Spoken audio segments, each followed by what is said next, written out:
بسم الله والحمد لله والصلاة والسلام على رسول الله وعلى آله وصحبه ومن والاه، أما بعد. مر معنا في الدرس المتقدم مسألة الإيمان بالقضاء والقدر، صح؟ الإيمان بالقضاء والقدر، يعني مسألة الإيمان بالقدر. قلنا أن الإيمان أو القدر له 4 مراتب. الأولى العلم، الثانية كتابة. العلم معناها أن الله علم ويعلم كل شيء. الثانية كتابة، أن الله كتب ما سيحصل كل شيء، وقدر الخلق قبل أن يخلق الخلق بكم؟ 50,000 سنة. الثالثة المشيئة، أن ما شاء الله كان وما لم يشاء لم يكن. الرابعة الخلق، أن الله خلق كل شيء. وقلنا الإرادة على قسمين: إرادة كونية وإرادة شرعية. الإرادة الكونية هي التي تقع لا محالة، قد يحبها الله وقد لا يحبها. وأما الإرادة الشرعية فهي التي يحبها الله وقد تقع وقد لا تقع، قد تقع وقد لا تقع. هل يجوز الاحتجاج بالقدر؟ إذا فعلت معصية أو تركت واجب أقول هذا قدره الله علي؟ هل يجوز؟ مثلا تركت الصلاة، أترك الصلاة، إذا سئلت لماذا أترك الصلاة أقول قدر الله علي. هل يجوز هذا؟ لا يجوز. لا يجوز الاحتجاج بالقدر في ترك المعاصي، في ترك الأوامر أو يعني فعل المعاصي، لا يجوز.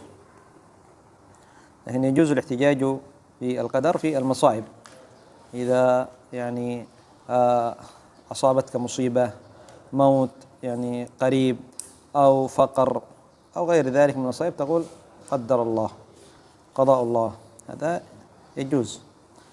أما في المعائب أي في ترك الأوامر يقول لماذا لا تصلي؟ يقول قدر الله.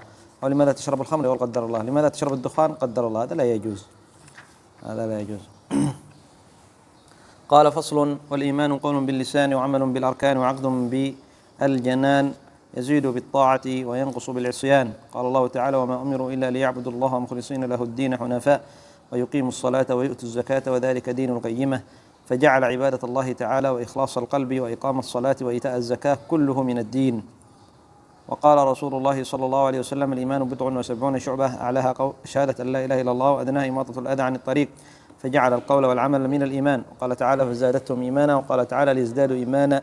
وقال رسول الله صلى الله عليه وسلم: يخرج من النار من قال لا إله إلا الله وفي قلبه مثقال ذرة أو خردلة أو ذرة من الإيمان، وفي قلبه مثقال برة أو خردلة أو ذرة من الإيمان، فجعله متفاضلا. ذكر المؤلف رحمه الله تعالى في هذا الفصل بما يتعلق بالإسلام وبما يتعلق بالإيمان، تعريف الإيمان، ما يتعلق بتعريف الإيمان، وأنه قول وعمل واعتقاد. قول القلب واللسان وعمل القلب واللسان واعتقاد وعمل بالأركان، وكذلك يزيد وينقص. هذا هو تعريف الإيمان عند أهل السنة. الإيمان قول وعمل واعتقاد. قول باللسان، اعتقاد بالجنان، أيضا يعرفون قول باللسان واعتقاد بالجنان وعمل بالجوارح والأركان، يزيد بالطاعة وينقص بالمعصية. ثم استدل رحمه الله تعالى بقوله: وما أمروا إلا ليعبدوا الله مخلصين له الدين. الإخلاص يكون بالقلب، وأمروا ليعبدوا الله مخلصين له الدين حنفاء ويقيموا الصلاة عمل ويؤتوا الزكاة، هذا العمل بالجوارح. ثم قال الله تعالى: وذلك دين. كل هذا إقام الإخلاص وإقام الصلاة وإيتاء الزكاة من الدين، أي من الإيمان. هذا دل على أن الأعمال داخلة في مسمى الإيمان. الأعمال داخلة في مسمى الإيمان. فالإيمان في اللغة يعني يقرر أنه في اللغة التصديق، ولكن قال شيخ الإسلام وغيره أنه في اللغة الإيمان في اللغة الإقرار أقرب من التصديق. الإقرار أقرب من التصديق. وأما في يعني الاصطلاح تعريف الإيمان كما تقدم: قول باللسان، اعتقاد بالجنان، وعمل بالجوارح والأركان، يزيد بالطاعة وينقص بالمعصية. يزيد بالطاعة وينقص بالمعصية. وهذا يعني اتفق عليه أهل السنة، اتفق عليه أهل السنة، وأجمع السلف على ذلك، كما قال شيخ الإسلام ابن تيمية رحمه الله تعالى: أجمع السلف على أن الإيمان قول وعمل ويزيد وينقص. ومعنى ذلك أنه قول القلب وعمل القلب، ثم قول اللسان وعمل الجوارح، ويزيد وينقص. هذا مجمع عليه عند أهل السنة والجماعة. فلا بد من الأعمال، لأن بعض من ينتسب إلى السنة يخرجون الأعمال عن مسمى الإيمان، يخرجون الأعمال عن مسمى الإيمان.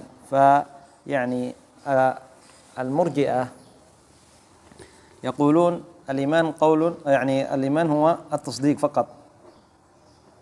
المرجئة يقولون الإيمان هو التصديق فقط، فإذا صدق في القلب خلاص ولو لم يعمل، لم يصلي لم يصوم، هو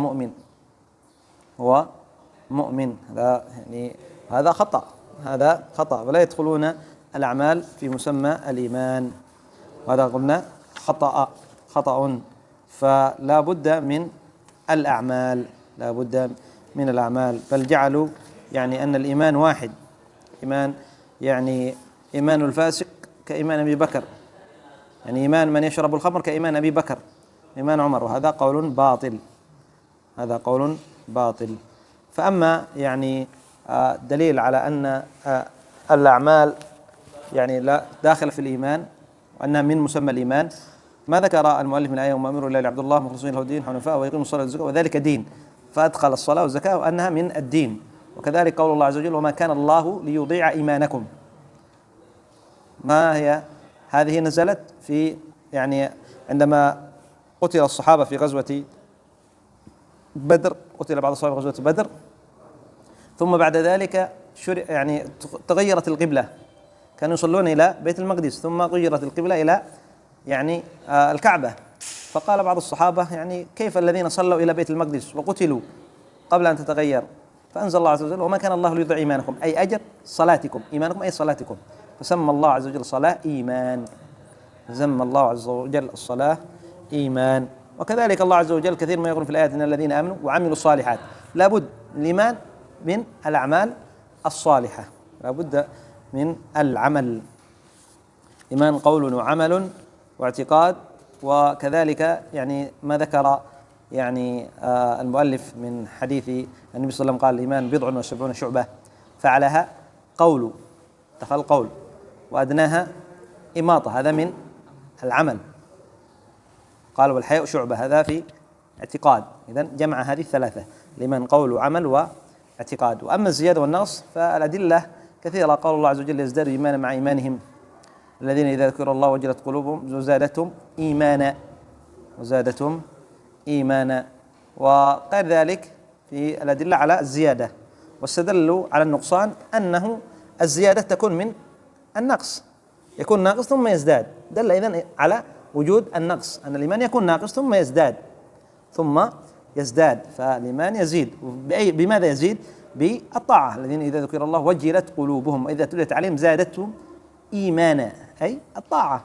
آيات الله يسمعوا آيات الله عز وجل فتزيدهم، فتحفزهم على عمل الطاعات، وتزيد الإيمان في قلوبهم الخشية من الله والخوف من الله والرغبة والرهبة، فيزدادوا أعمالا، فيزدادوا عبادة، فيزيد إيمانهم.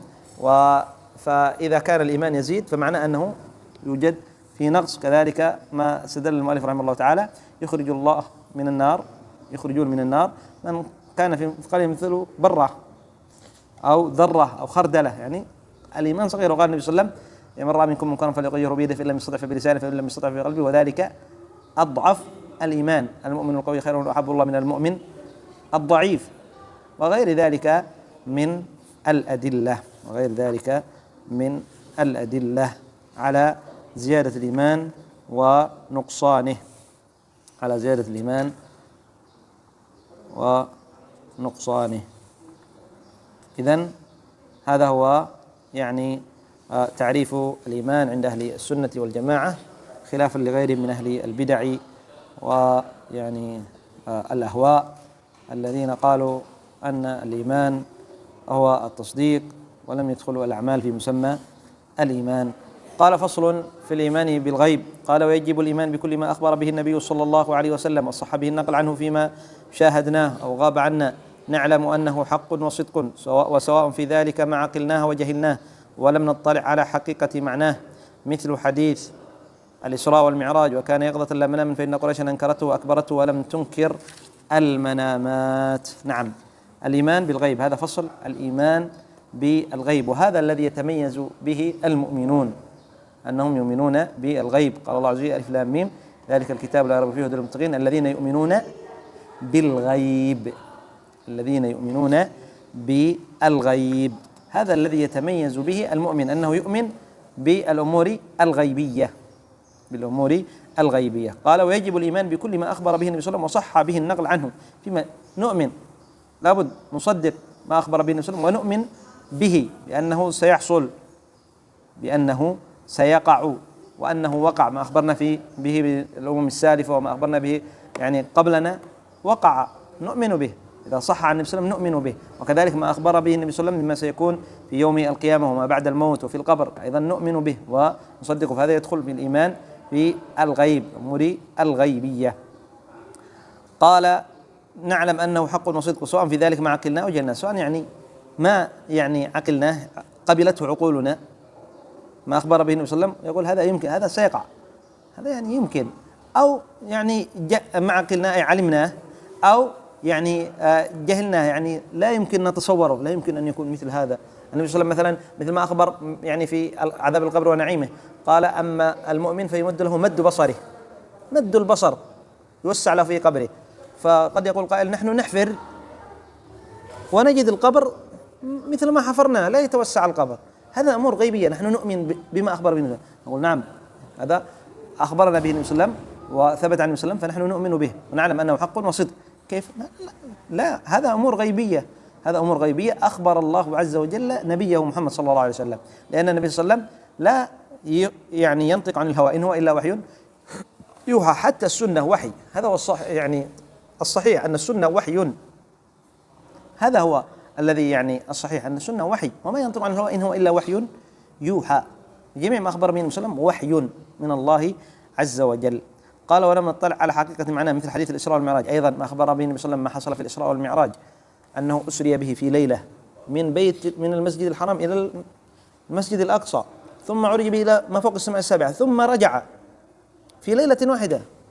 وأيام يعني الزمن الأول كانوا يعني من المسجد الحرام إلى المسجد الأقصى 3 أشهر أو أكثر من ذلك أو أقل، يعني يمشوا مشي، ما في كانت سيارة لا طائرة، ما في، كانوا بالجمال أو بالخيول يسافرون، ثم عرج به. يعني هذا شيء عجيب. فنحن نؤمن نصدق أخبر به النبي صلى الله عليه وسلم، وما ينطق عن الهوى إن هو إلا وحي يوحى. ما أخبر ما وجده في يعني السماوات السبع وما فوق ذلك.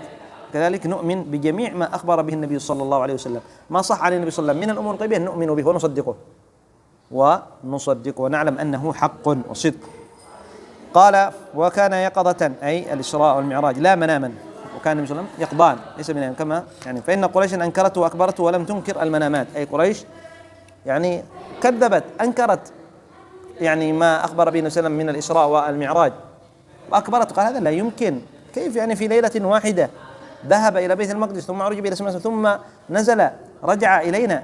لا يمكن، هذا كبير عندهم عظيم، هذا شيء يعني على حد زعمهم هم، أو لا كفار كذبوا النبي صلى الله عليه وسلم أن هذا كذب عظيم، ومع ذلك هم لا ينكروا المنامات.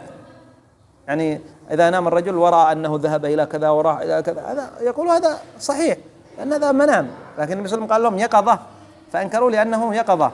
ومع ذلك فأهل الإيمان آمنوا وصدقوا بالنبي صلى الله عليه وسلم. كذلك المسلم يؤمن بكل ما أخبر به النبي صلى الله عليه وسلم. قال: ومن ذلك أن ملك الموت لما جاء إلى موسى ليقبض روحه لطمه ففقع عينه فرجع إلى ربه فرد عليه عينه. أي من ذلك، أي من الأمور التي هي من أمور الغيب التي أخبرنا بها النبي صلى الله عليه وسلم، وصح الخبر عن النبي صلى الله عليه وسلم ما أخبر به النبي صلى الله عليه وسلم في قصة موسى عليه السلام عندما جاءه ملك الموت. جاء ملك الموت إلى موسى عليه الصلاة والسلام فقال له إن ربي يعني قد أمرني أن أخذ روحك، فلطمه موسى ففقع عينه، أخرج عينه. فيعني بعضهم أنكر هذا، قالوا كيف موسى يلطم ملك؟ فالرد عليهم أن الملك جاءه بصورة بشر وموسى لا يعرفه، موسى لا يعرفه. جاءوا قالوا يعني أنا سأقبض روحك، موسى لا يعرفه، جاءوا بصورة بشر فلطمه ففقع عينه، يعني أخرج عينه. يعني فرجع ملك الموت إلى الله عز وجل فأخبره بما يعني حصل، والله والله يعلم بما حصل. يعني أخبره الملك فرد الله عز وجل إليه عينه، رد إلى الملك وقال له يعني ارجع إلى موسى، وقال له قل لموسى أن يقبض على جلد ثور، شعر ثور، وما تحت يده كل شعر سنة. فرجع الملك فقال له يعني موسى وماذا بعد ذلك؟ قال الموت. فعلم أن يعني هذا ملك وليس عندما رجع إليه مرة ثانية علم أنه ملك فلم يضربه. الذين أنكروا قالوا لا يمكن لموسى أن الرد عليهم أنه أول ما جاءوا بصورة بشر وموسى لا يعرف أنه ملك الموت. لكن لما جاءوا في المرة الثانية قال له إن الله عز وجل قال لك أن تضع يدك على جلد ثور يعني لك بكل شعرة سنة تعيشها. قال موسى فماذا بعد ذلك؟ قال الموت. قال له إذن الآن الساعة، أي أقبض روحي الآن ولا أتأخر.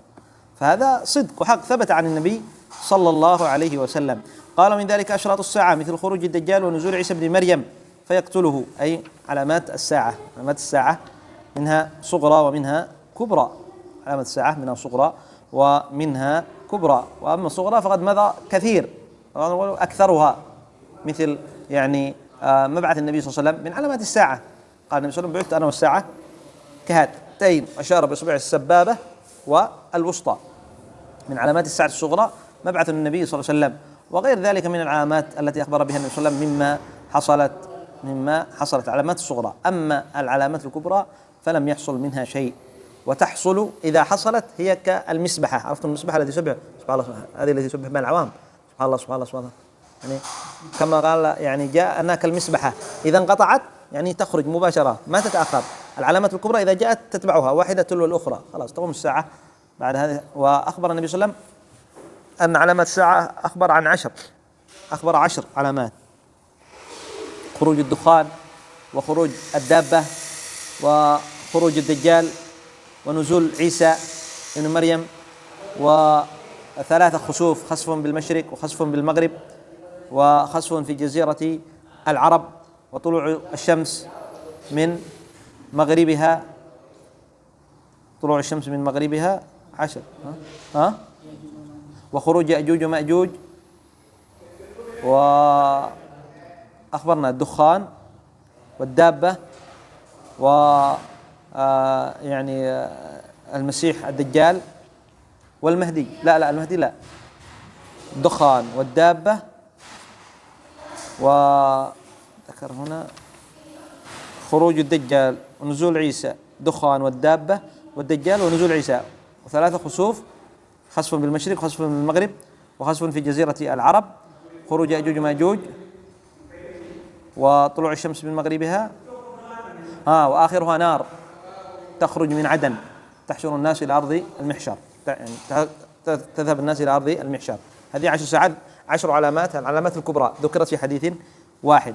فذكر المؤلف رحمه الله تعالى هنا يعني علامات الساعة الكبرى: خروج الدجال، أي يخرج الدجال، يعني يخرج ويعني مكتوب بين عينيه كافر، مكتوب بين عينيه كافر يراه المؤمن، أما الكافر فلا يرى هذه يعني الذي مكتوب بين عينيه. ويتبعه أكثر شيء من يعني يهود أصفهان، يتبعه 70,000 من يهود أصفهان، ويخرج معه جنة ونار، فناره جنة وجنته نار، فتنته عظيمة. قال النبي صلى الله عليه وسلم يعني ليس هناك شيء بعد خلق آدم أعظم يعني فتنة من فتنة المسيح الدجال، أكبر من فتنة المسيح الدجال. ولذلك أمر النبي صلى الله عليه وسلم أن يتعوذ في كل صلاة، في نهاية كل صلاة أن يتعوذ المسلم من فتنة المسيح الدجال، اللهم إني أعوذ بك من عذاب القبر وعذاب جهنم ومن فتنة المحيا والممات ومن فتنة المسيح الدجال، في كل يعني صلاة. هذا في آخر بعد قراءة التحيات، هذا تعوذ بالله من 4، هذا تعوذ من فتنة المسيح الدجال، فتنته عظيمة. يخرج ويقول للسماء أمطري فتمطر وللأرض أنبتي فتنبت، ويخرج ويتبعه يعني كنوز، يعني الكنوز كيعاسيب النحل، كالنحل كنوز تتبعه كيعاسيب النحل، ويطأ كل يعني شيء يعني كل مكان إلا المدينة ومكة، إلا المدينة ومكة. فيأتي فعلى يعني حراسة ملائكة على المدينة وحراسة على مكة، لا يستطيع. وإنما كيف من كان في مكة والمدينة من الكفار ترجف المدينة، فيخرج المنافق والكفار إلى الدجال، يخرجون إلى الدجال. ويعني ما يحصل من الدجال قصة يعني ليس هذا مقام ذكرها، ما ذكرنا بعض الأشياء. قال ونزول عيسى بن مريم، ينزل عيسى ابن مريم صلى الله عليه وسلم ويحكم بشريعة محمد. قال النبي صلى الله عليه وسلم لا تقوم الساعة حتى ينزل فيكم ابن مريم، ينزل عند يعني المنارة البيضاء في دمشق، وينزل وهو واضع يديه على يعني ملكان، فينزل ويعني يقطر منه رائحة يعني رائحة طيبة، أو كما قال عليه الصلاة والسلام فيلحق بالدجال. عيسى بن مريم يلحق، يريد أن يقتله فيقتله، فيظل في باب لد فيقتل المسيح الدجال عيسى بن مريم، ثم تنعم الأرض ويعدل فيها العدل ويذهب يعني الظلم والجور، ويمكث قيل يمكث 40 سنة عيسى بن مريم، 40 سنة، ثم بعد ذلك يموت عليه الصلاة والسلام، عيسى عليه الصلاة والسلام. ويعني قبل ذلك يعني قبل أن يموت يخرج يأجوج ومأجوج كما سيأتي معنا.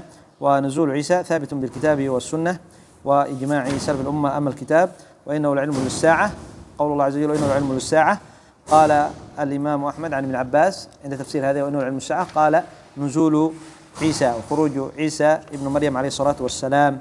وأما يعني نزوله تواترت الأدلة، منها حديث النبي صلى الله عليه وسلم قال لا تقوم الساعة حتى ينزل فيكم ابن مريم، وغير ذلك من الأحاديث. وأجمع العلماء على نزول عيسى ابن مريم قبل قيام الساعة، وهو من علامات الساعة الكبرى، علامات الساعة الكبرى. وأما يعني خروج الدجال ثابت ب يعني السنة كما تقدم معنا، وكذلك أجمع العلماء على خروج الدجال. نكتفي بهذا القدر إلى هنا، سبحانك اللهم وبحمدك، أشهد أن لا إله إلا أنت، أستغفرك وأتوب إليك.